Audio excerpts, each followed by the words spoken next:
What's up, peoples? We out here with another episode of Setting Sail. You are live with the Buff Missionary. And like, subscribe, and share on Instagram, YouTube, and all your podcast streaming platforms. And just really quickly, let me explain the name changes. So we ran with Go the Mission for quite a while, and I definitely think it captured an aspect of what the vision is for this podcast, but Setting Sail just seems to get it a little bit more, referring directly to getting out of your comfort zone and the pursuit of things that can only be achieved outside of that comfort zone. There's a lot of meaning there, especially with the nautical aspect of things, as you know, from my time overseas and my appreciation for the seas, as long as I got my Dramamine. But anyway, the other one is a little tougher, and it hits a little closer to home. See, I've told you about my Palauan name, which means a lot to me, and it will always remain, ever will be. It is inevitable that it will be my name, but the issue is that none of y'all know how to pronounce it. And by none of y'all, I mean non-Palauans. No offense. But the struggle is just very simply, if I'm telling you to follow a name that you can't pronounce or spell, then I'm not doing myself any favors, and I'm not doing you any favors as the listeners who may be trying to share these podcasts and these videos, these YouTube videos with other people. So we're switching to the Buff Missionary for multiple reasons. One of them might be a little obvious, but the other one, and probably the main reason, you guys don't know, I'm part of the Wonder Squad. And the Wonder Squad was conceived in Palau. There are 5-6 members to this squad. And of the members, my name is actually Buff Wonder. And it's not because of this buff. It's because of, these buffs. Yes, one of my favorite accessories, and definitely became a part of my day-to-day wardrobe when I was out in the islands, and so therefore I was known as Buff Wonder. But anyways, the Buff Missionary, that's how you're going to find me on Instagram and YouTube, and Setting Sail is what you're going to find the podcast and also the YouTube channel under in those different areas. So I have to say this as well. Now that we've got that out the way, the more people who like the videos, obviously, the more it gets recommended.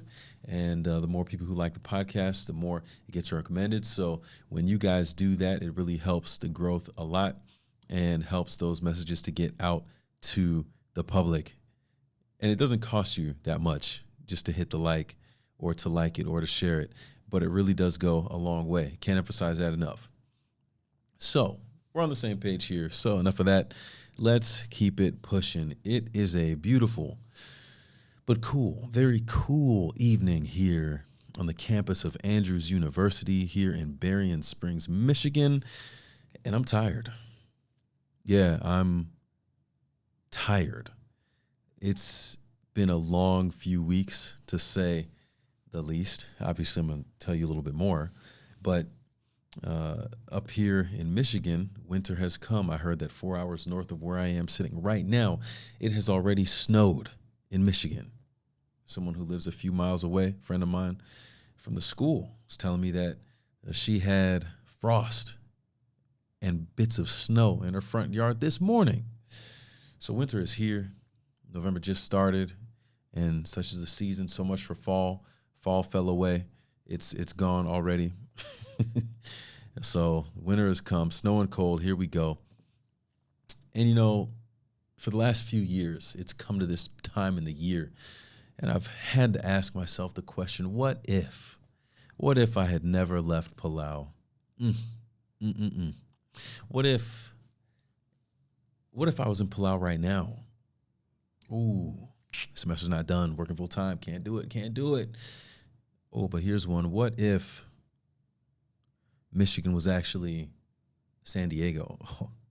Threw a curveball with that one, but I love California, and San Diego has a perfect weather. For me, it's a personal thing, everyone to each their own, all right? but that's my vibe. And man, if I could be by the water and have that kind of weather all year, oh, I'd take it in a heartbeat. So if Berrien Springs was San Diego, that'd be pretty awesome.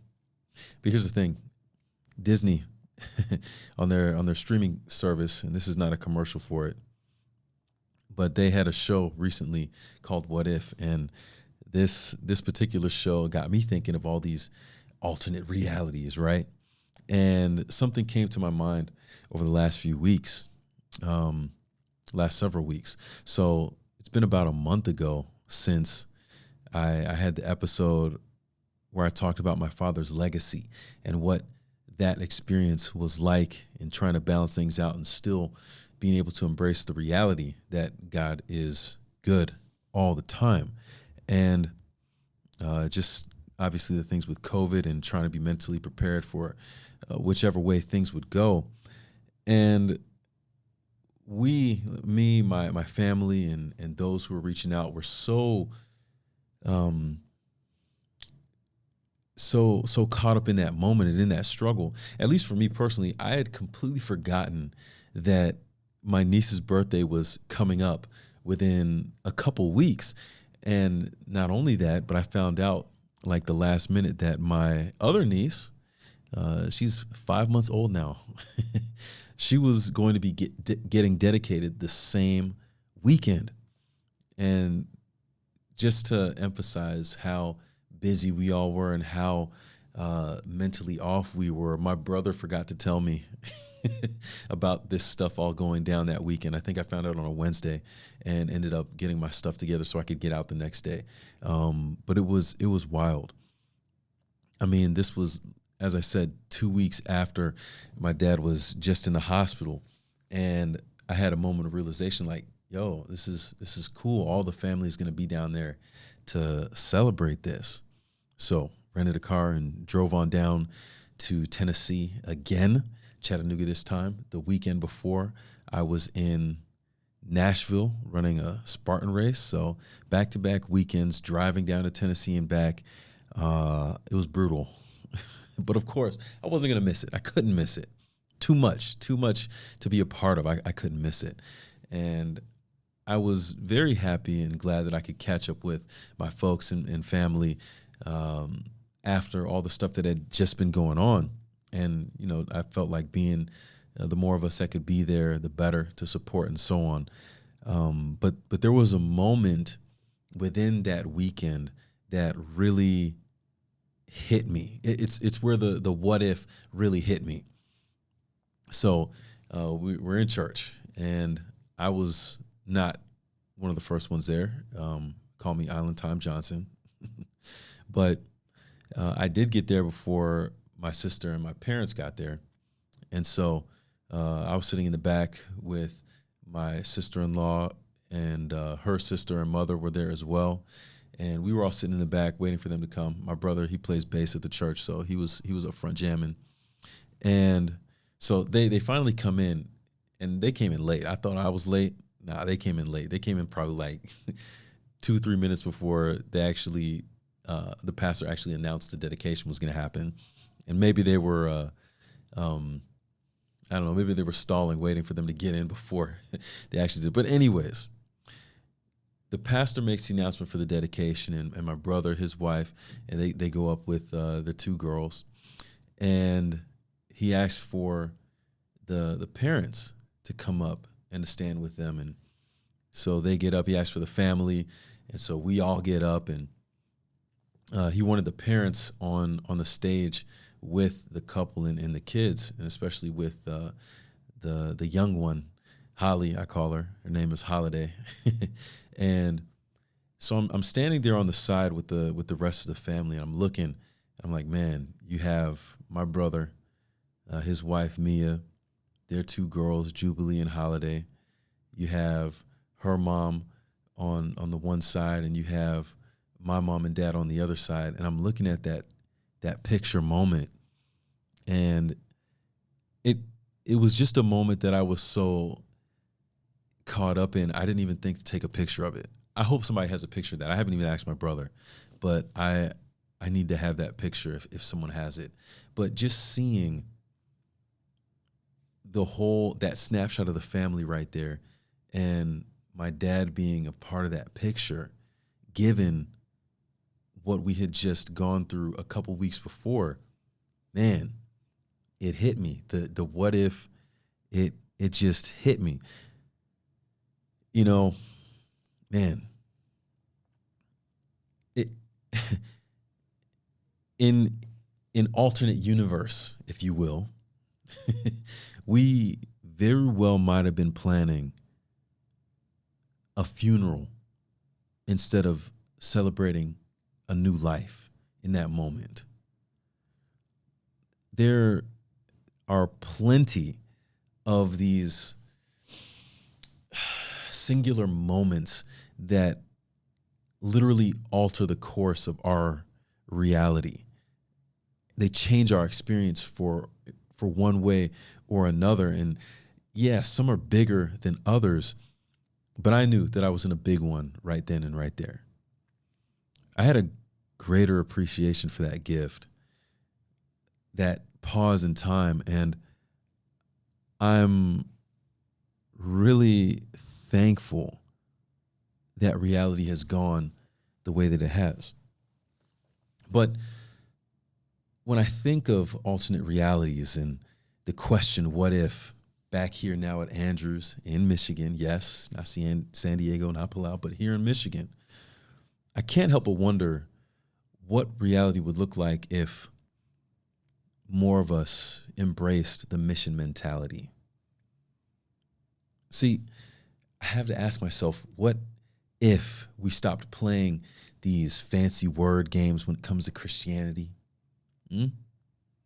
What if we stopped wasting time trying to find the perfect catchphrase to describe who we are and what we do, and these slogans and everything we want to be known by? What if we stopped doing all of that and just lived who we claim to be? What if, What would reality look like? What if we embraced a mentality of service, not just as an idea, but here, where we are right now, where you are right now, with the people we come in contact with every day, not just our friends, that's easy, but that person that you've passed on the way to class, and you've seen them every other day for the past 3 months, but whenever you pass on the sidewalk, you look the other way. What about that CAF employee that you take for granted that they're there serving and letting you get some food? Or how about the maintenance worker, or the person who's doing housekeeping, taking out the trash that we might be too lazy to take out to the dumpster ourselves? The countless people around us whose existence we take for granted. What if we embrace that mentality for them? What if we embrace the mission mentality on a global level? What would that look like? What would reality look like if we decided that it was finally time to get out of my comfort zone, to get out of the place where everything is catered to me? And what if I decided to live my life in a way that was catered to everyone else, so that I'm not the only one benefiting from my experience now, but everyone around me gets to benefit from my existence now? What if? You can't change a world you never go to experience. Not going to happen. Never could. What if, There are so many different realities possible. And maybe, to be frank, not to be disrespectful, but to be frank, maybe the one you're in isn't your best one. But there's good news. Of course, it's good news. You can change that. And you can impact more people in more ways than you think. What if? What if? It's a big question, and it has big implications. When you think about it, most people ask what if to situations they don't want to see as reality. They're living life and they're going through their experience a certain way, and they say, what if this, what if that, because they like the idea of imagining things differently, but they don't really want to experience things differently. What if? Big implications there. But the good thing is, when it comes to thinking about this question, you're not alone. There's a watcher looking out for you. God is your guide. And he wants you not only to think about the question, what if, but to realize there's something you can do about it. Ponder that. Hey, thanks for listening to today's episode. Once again, liking and sharing this production helps others to discover it too. Follow The Buff Missionary on YouTube and Instagram. Just search for The Buff Missionary on YouTube and Instagram, and follow Setting Sail. You can find that on any of your favorite podcast streaming platforms. And as always, to exist, it's not enough. We out here to be out here. So until next time, let it do what it do, baby.